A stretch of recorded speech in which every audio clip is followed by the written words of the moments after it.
You are an extension of source energy. And that inner being is pure positive energy. It is joy. It is clarity. It is wellness. And as you are reaching more and more for thoughts that feel good little by little, then you allow more and more who you really are.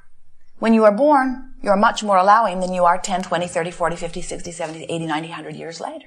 Because it seems that the longer you bang around with each other, the more you find those things you don't want, which could be a very good thing in a creative environment where you are letting the contrast help you to define what you do want. But if you become one, and many physical humans are, who believe that you will get to where you want to be by pushing against that which you do not want, then your resistance increases as time goes by and your life becomes less joyful as time goes by. Now you can turn that around at any moment. It doesn't happen instantly, but you can begin the trend in a different direction when you finally say, nothing is more important than that I feel good, because when I feel good, I'm allowing the fullness of who I am. When I feel good, all that I am, the God source that flows through me and to me, functions through my physical apparatus. In other words, that's why I'm clearer. That's why I'm more stable. That's why my body thrives.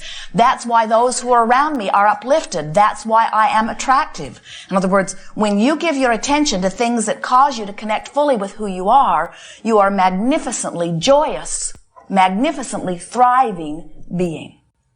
So, when you think about the dominant subjects in your life, there are many of them that you have come to habitual thoughts about. Sometimes you call those thoughts beliefs. A belief is just a thought that you keep thinking. It's a habit of thought. And sometimes you even call them core beliefs, which sounds very important and unchanging. We would like to call them beliefs. We would like to call them thoughts.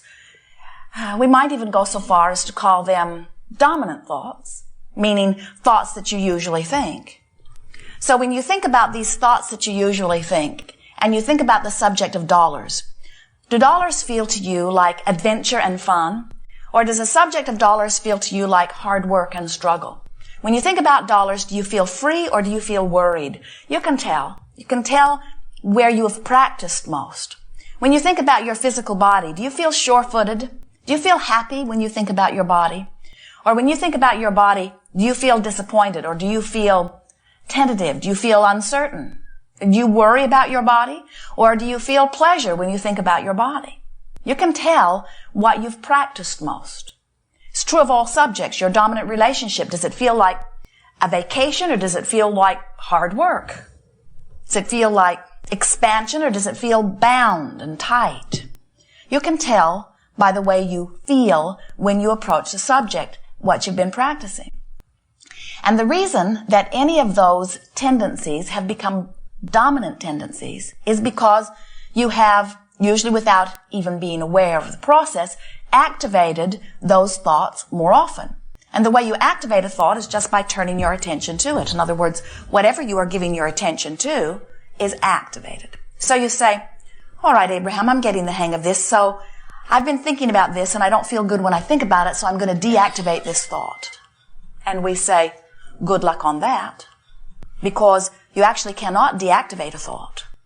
You can think another thought, which will activate it instead, but you cannot deactivate a thought, because the more you think about the thought that you don't want to think, the more you activate the thought that you don't want to think, and the more in vibrational harmony with it you become. So the way you deactivate a thought is by activating other thoughts. And we would encourage that you deliberately activate other thoughts with the singular intent of feeling good when you do it. Because if you do it for any reason other than to feel good while you do it, the tendency will be to take some issue and try to fix it. So we've been offering a process that we are calling virtual reality. And the whole point of virtual reality is you're wanting to show yourself that you can choose a thought and you can focus upon the thought and you can generate vibrational response to the thought. In other words, you want to show yourself that you can deliberately activate thought within you. And the reason that that is so valuable is that most of you don't realize that you are doing it. So most of you don't realize that you can do it.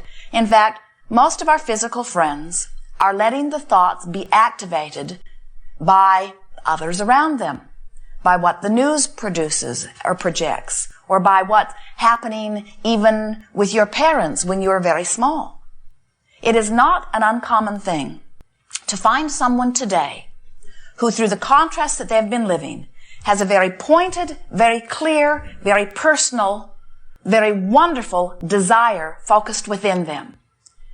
But the airtime that they give to the subject is more about the absence of their desire than it is about their desire. And the reason that they do that is because they learned their habit of thought relative to dollars, or relative to wellness, or relative to their body, or relative to relationships. They learned it long, long before their personal desire was even hatched. So their personal desire didn't actually even stand a chance because their habit of thought had already been established before it was even born. In other words, here's this bright young thing, goes off to college, meets someone who is sure that abundance is the way that life will be, and is aggravated to want more than he has ever wanted before. But every time he even lets himself hope for a better life, the habit of thought that he learned from his parents activates instead and holds him in a place different than he wants to be. So then he develops theories about why he cannot get to where he wants to be. He suggests that he was not born into the right place, or he suggests that there is prejudice against those like him, or he suggests, when he is very far-reaching, that he was bad in a past life.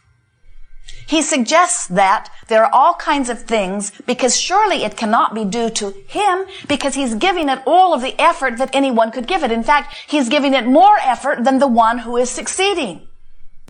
So he cannot make heads or tails. Why can he not find the success that he is working so hard to find, and that in his heart he believes that he deserves? What is standing in his way? And it is amazing the stories you come up with to explain that.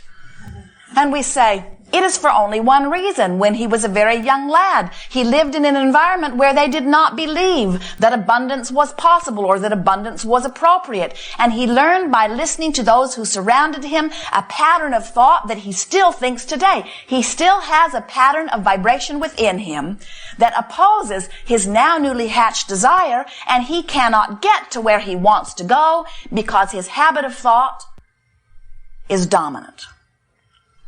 So as Esther hears so many of you as she is listening back to recordings, and even as she watches her own experience, as she realizes that there are now fresh new desires being born that are hindered by old stale thoughts that have been regurgitated over and over again, she gets all revved up and thumps on the desk one day and says, I can damn well choose what vibration is dominant within me.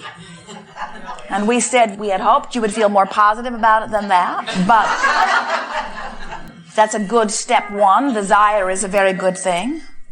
And we are knowing that once a desire like that has formed within you, that you are then more likely to be willing to reach for thoughts that feel good. And so that's what virtual reality is. Virtual reality is a process where you pretend like you're a movie director, you pick a place that you think you would feel good when you get there, and you imagine going there. And you describe what it's like when you get there. You pick a beautiful scene, outdoors or indoors. You pick the time of year, you pick the time of day, you describe what the sun is like in the sky, you describe what the air feels like on your skin, you describe the way you are dressed, and most importantly, after these descriptions have been laid out, you describe the emotion or the mood that has been bubbling forth within you. And then you speak a few words to describe how good you feel, and then you leave the scene. The whole game is to get in, feel good, get out. The value of the game is that if you will play it for a few months, you will show yourself that you have the ability to focus into vibrational arenas that will allow the energy of well-being to flow through you. Sometimes, as we see our physical beings play the game, they go to this good-feeling place, and then they bring someone that they have an issue with in, thinking that this good-feeling place will fix something that is broken. And we say, It could, but it usually doesn't. What usually happens is what is broken breaks the virtual reality. In other words, usually the pattern of thought that you've already been thinking is so dominant that when you bring it in, it dominates wherever you are. So you just bring reality to virtual reality and mess up virtual reality.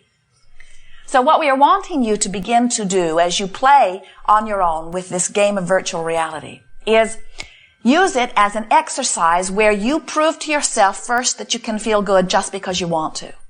And next, that you use to feel good.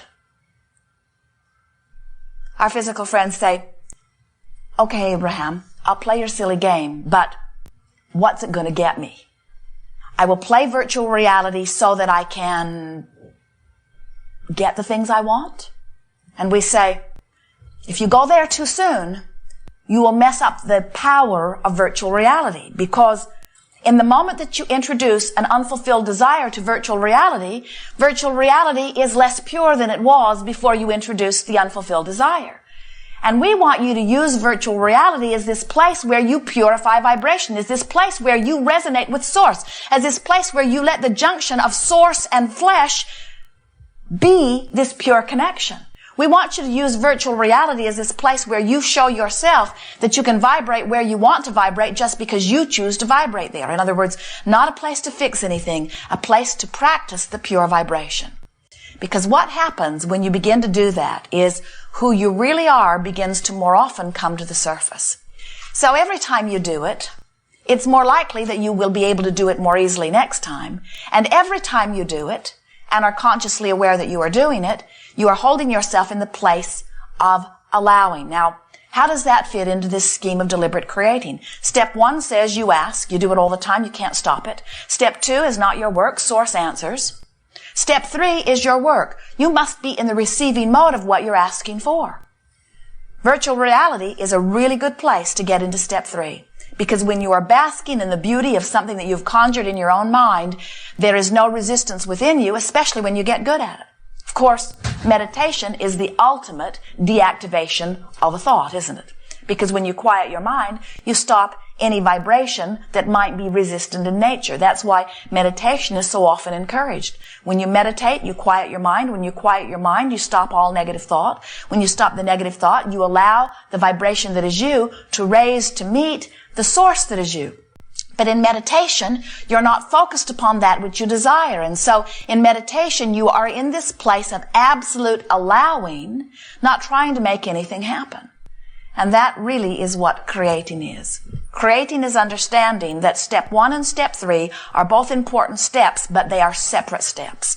So the perfect creation is like the perfect dance. You use one foot and then the other, and then one foot and then the other. It wouldn't be a very good dance if you were hopping around on one foot. And deliberate creation is the same way. There is step 1, there is step 2, but don't worry about it, it's not your work. There is step 3. So you let the contrast inspire you to the desire. It's going to happen without your consciously getting involved. And then you spend your every waking moment playing as many different games as you can play that hold you in the place of allowing what you've been asking for. So through the years, those of you who've been listening to us for a while have heard a plethora of games or processes. And every one of them has been pointed toward helping you find, for this moment of the game, alignment with who you are by no longer, at least for the time of the game, pushing against or disallowing or vibrationally hooking up with the absence of something that you want. So we began by describing a book of positive aspects where you get a new book, you put something that is important to you at the top of a page, and then you just sit and write positive aspects about that. Very good process, except sometimes you took the issue that was bothering you most, and as you tried to make your list of positive aspects, every time you wrote a positive aspect, you felt a negative one. So the book of positive aspects was helpful if you didn't have any big issues. But on the things that really mattered, it didn't help you very much, because all it did was cause you to activate something right where you'd practiced it for the last 20 years.